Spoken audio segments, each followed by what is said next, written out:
GTL Infra limited में Friday के दिन यानी 6 सितंबर के दिन शेयर्स में 4% तक टूटता हुआ देखने को मिला और इसके साथ साथ पूरे टेलीकॉम सेक्टर में भी गिरावट देखने को मिल रहा है। इसके पीछे का रीजंस काफी सारी बताई गई है, लेकिन जीटीएल इंफ्रा का जो लगातार हमें गिरावट देखने को मिल रहा है उसके पीछे कई रीजंस बताई जा रही है, जैसे कि शेयर्स का जो high interest payment compare to earning, जो इनका अर्निंग्स जितना इनका कमाई है उससे ज्यादा ये इंटरेस्ट पे कर रहे हैं। नंबर 2 है poor cash generated from core business. इनका जो कोर बिजनेस है, हम लोग जानते हैं कि टेलीकॉम सर्विसेज है और साथ ही साथ इंफ्रास्ट्रक्चर सर्विसेज है।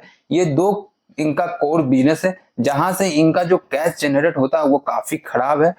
लास्ट 2 साल से कंपनी डिक्लाइन मोड में है कैश फ्लो के मामले में।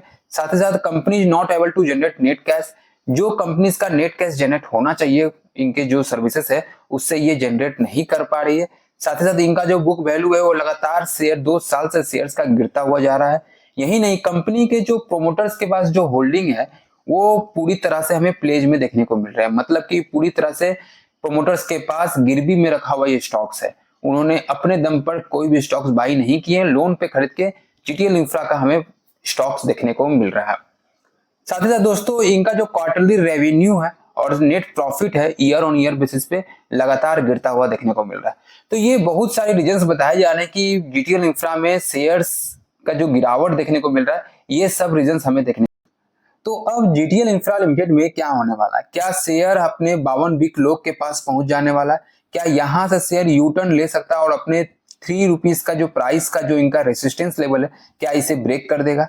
हम जानने वाले कुछ ऐसी बातें जिससे आपको जीटीएल इंफ्रा लिमिटेड के बारे में अच्छे से समझ में आएगा कि आने वाले समय में जीटीएल इंफ्रा लिमिटेड क्या करने वाला है और ये कितना बड़ा स्टॉक है, ये आपको अच्छे से समझ में आ सकता है। तो चलिए दोस्तों वीडियो को स्टार्ट करते हैं। उससे पहले hello everyone, welcome back to your channel Money pump.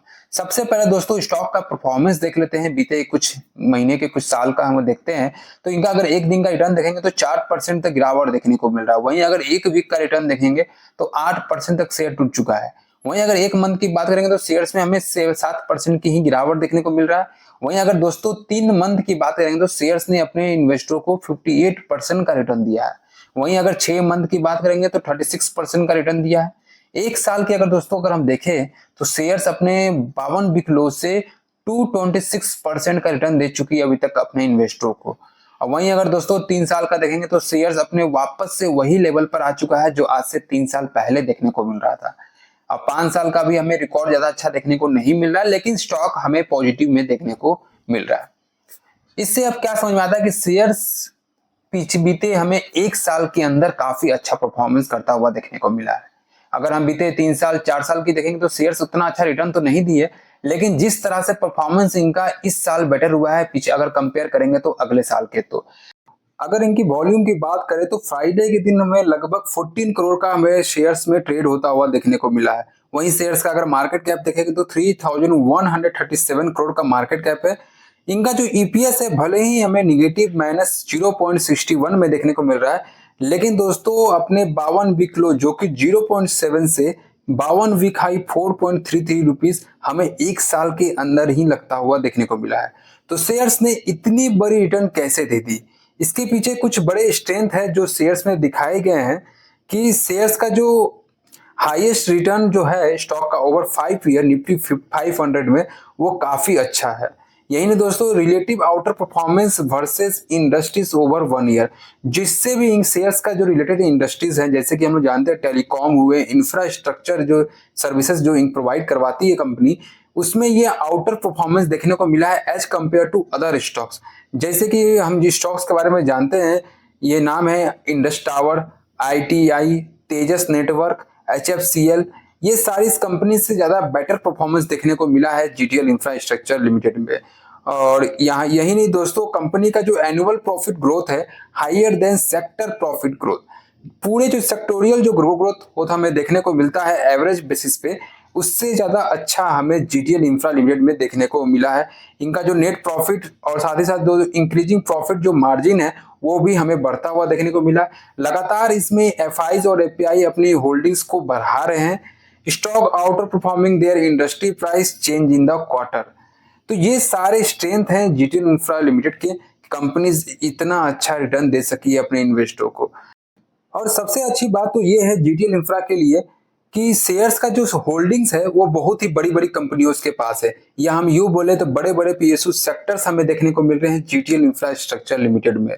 अगर हम देखें तो सबसे पहला आईडीबीआई ट्रस्टीशिप सर्विसेज लिमिटेड, जो कि इनके पास 16.38% का शेयर होल्डिंग है। वहीं दूसरे नंबर पे यूनियन बैंक ऑफ इंडिया, जो कि 12.07% की होल्डिंग रखी है इंफ्रास्ट्रक्चर शेयर्स में। वहीं बात करेंगे सेंट्रल बैंक ऑफ इंडिया, जो कि 7.36% रखी है जीटीएल इंफ्रा लिमिटेड में। वहीं अगर हम बात करेंगे इंडियन बैंक, जो कि 5.23% का होल्डिंग है। सबसे बड़ी बात दोस्तों एलआईसी का भी हमें होल्डिंग देखने को मिल रहा है लगभग 1% तक हमें जीटीएल इंफ्रास्ट्रक्चर में। यही नहीं दोस्तों, bank of Baroda, Canara bank, इन दोनों की भी होल्डिंग हमें 1% की देखने को मिल रही है। तो बड़ी बड़ी कंपनियां शेयर्स खरीद के रखी है जीटीएल इंफ्रा लिमिटेड में। तो आप यहीं से अनुमान लगा सकते हैं कि शेयर्स का जो भाव है वो खराब होने वाला नहीं है। ये शेयर्स आने वाले समय में और भी अच्छा रिटर्न देगा, क्योंकि जब इतनी बड़ी बड़ी कंपनियां इनकी शेयर्स खरीद के रखी हुई है तो समझ सकते हैं दोस्तों, कुछ तो अंदर इंटरनल कुछ तो ऐसा बात होगा कि जीटीएल इंफ्रा लिमिटेड में कि शेयर्स में बड़े बड़े कंपनियां, बड़े बड़े पीएसयू सेक्टर्स इनकी खरीद के रखी है। तो आप यहीं से अंदाजा लगा सकते हैं कि जीटीएल इंफ्रा लिमिटेड में आने वाले समय में कितना अच्छा परफॉर्मेंस दे सकती है। अब हम बात करें दोस्तों इनकी, अगर हम शेयर होल्डिंग पैटर्न देखेंगे तो लगातार अगर आप यहाँ पे देख सकते हैं तो प्रोमोटर्स अपनी लगातार होल्डिंग घटा नहीं रही है। जो हमें 2023 में 3.28% देखने को मिल रहा था, वही 2024 में अभी तक 3.28% देखने को मिला है।